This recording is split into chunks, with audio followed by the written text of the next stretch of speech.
questions while you're here inside the fort, I'd be more than happy to answer any questions you have. Now, the uniform that I'm wearing today represents the first Americans that ever came into the fort. That was in 1796. September 1st, 1796, the first Americans marched into the fort, and they were wearing uniforms identical to the one that I'm wearing here today. Each sub-legion of the General Mad Anthony's Wayne Legion was divided, the legion was divided into 4 sub-legions. Each sub-legion had a different color brim on their hat.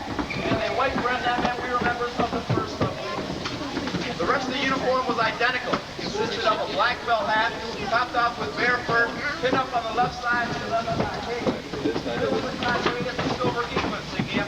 This is believed to be the first time an eagle was ever used on the United States military uniform. Before this time, they didn't know whether to use the eagle or the turkey, and I'm glad eventually the eagle won out.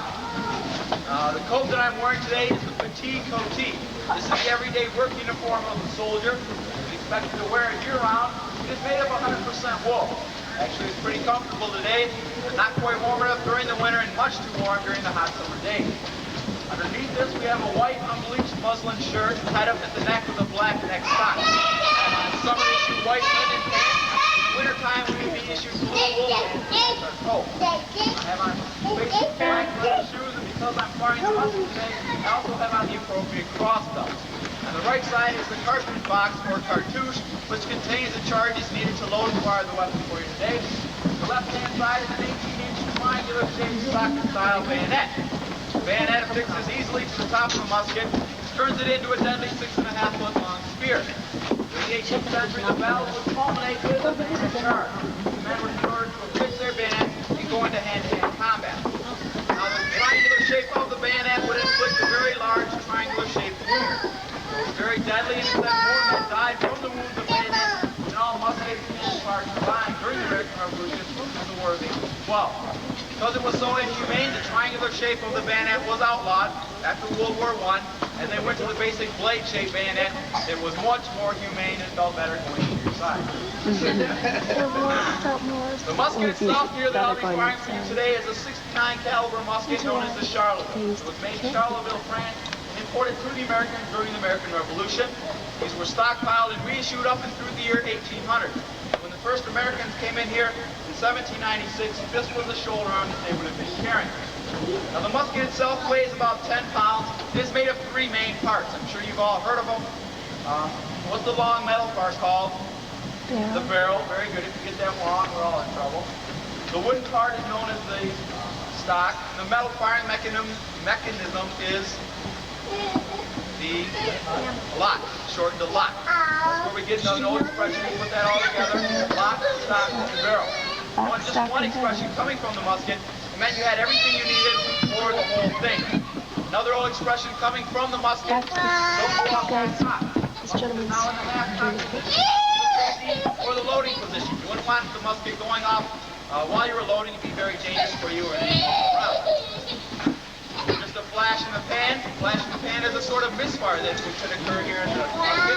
Keep your powder dry, stand ramrod straight, and these are just a few of the expressions coming from the musket. The way it works is we put a small amount of gunpowder here in the shell depression on the side known as the flash pan. That will act as the priming charge. Protect this from wind and rain, we cover it with a metal clip called the prism. Now, pulling the S-shaped lever into the full cock position, this is the firing position of the musket. Pull the trigger, the cock will come flying forward, and there's a piece of flint locked in the jaws. Thus the name flint lock.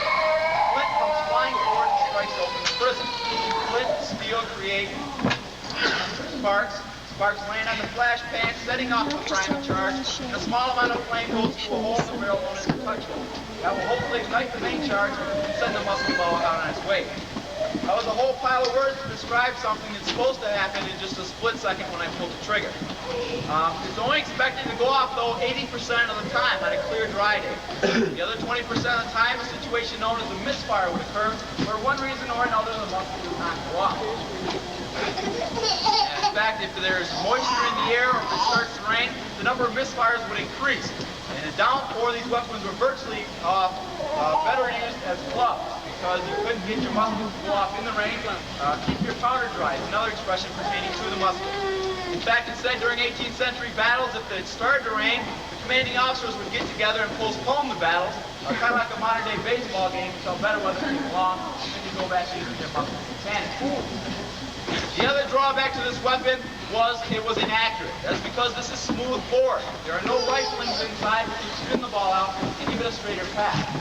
The smooth bored weapon, what happens is when the trigger is pulled, the ball rattles down the barrel, and the last bump it takes out the end would determine the flight of travelers. Fine marksman of the day was only expected to hit a man-sized target about 50 yards away. About from where I am to the front porch of the Pulse Hospital. Anything hit me on that range would be known as a miracle or a mistake, depending on what the soldier would hit. There was a much more accurate and dependable weapon of the day known as the rifle, the Kentucky rifle. The only drawback to the rifle was it took a minute to load fire just one time. The American military thought a minute was a long time to be standing on the battlefield while you were being shot at. So they opted to go with a musket, even though it was undependable and inaccurate, because it was quickly loaded. About once every 15 seconds, the infantryman was expected to load and fire this musket. What enabled us to do that was this paper cartridge. This was formed through the modern-day brass shell. Everything we need for one loading and firing is right inside this paper tube. At the base where my finger is would be a musket ball. For obvious safety reasons, we are not firing musket balls today here in the fort. But there is 120 grains of black gunpowder here, and the paper tube itself would act as the body. In the rifle of the day, you had to load everything separately. You loaded down your powder, and then the wadding, and then the ball on top of that. You even had to use a separate powder for your priming charge. But in the musket, everything is right here. With musket balls and cannonballs flying on the battlefield, the soldiers had to use their teeth in order to get to the charge quickly on the battlefield. In fact, teeth were an important requirement in order to get into the Continental Army. You had to have 4 teeth in your head in order to enlist. 2 on the top, 2 on the bottom, hopefully lining up so you could rip open your own charge. Now to create the priming charge, round it, pour the rest on the barrel. Then we get another name for this type of weapon. Anybody know what else these are called? Muzzle loaders. This muzzle loading goes right through the muzzle, followed by the paper tube, and the ball would end up on top. Drawing the ramrod, secure the whole thing to the breech of the musket, and now, hopefully this musket's ready to go off. What I'll do for you is I'll fire off this round, I'll reload again and fire off a second shot. That will give you 2 opportunities to take a picture. If you wish to take a picture, I have 2 suggestions. First of all, please don't anticipate my firing command. You may end up with a picture of a misfire, and that would make a very boring picture for you to take home of a guy in a funny hat holding a stick. So instead what we have, just sit back, put your finger lightly on the shutter button, and relax. When the musket goes off, you will flinch and tear, strike the button, and take the perfect picture of smoke pouring out of the barrel. Now, this is a suggestion to parents with smaller children. They are that loud. You might want to cover your small child's ears. You also might want to cover your ears. If you have a hearing aid, I suggest you turn it down because you will hear this without. The soldiers used to line up in long, thin lines known as the rank. They'd be anywhere between 50 and 150 men in each rank. When the first rank fired their round, the rank behind them would reload. They go ahead and fire their round. That way they leapfrog down the battlefield. Both armies getting closer and closer until they didn't have enough time to reload. Tell me when you get back home, my goodie. Before they did that, though, the men were fired to the following command. Why is it? Shoulder, Barlock. Poise, Barlock.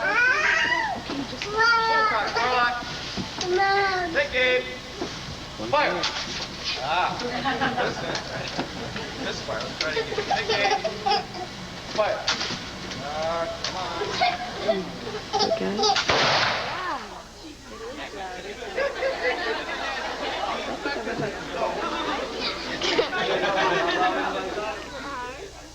Please clear the top of the hill. I'm firing in that direction.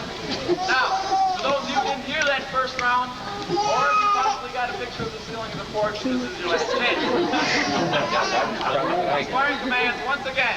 Shoulder, Barlock. Poise, Barlock. Full cock, Barlock. Take aim.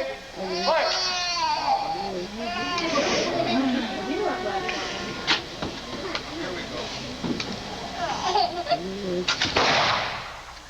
Get it? Yeah. As you can see by that firing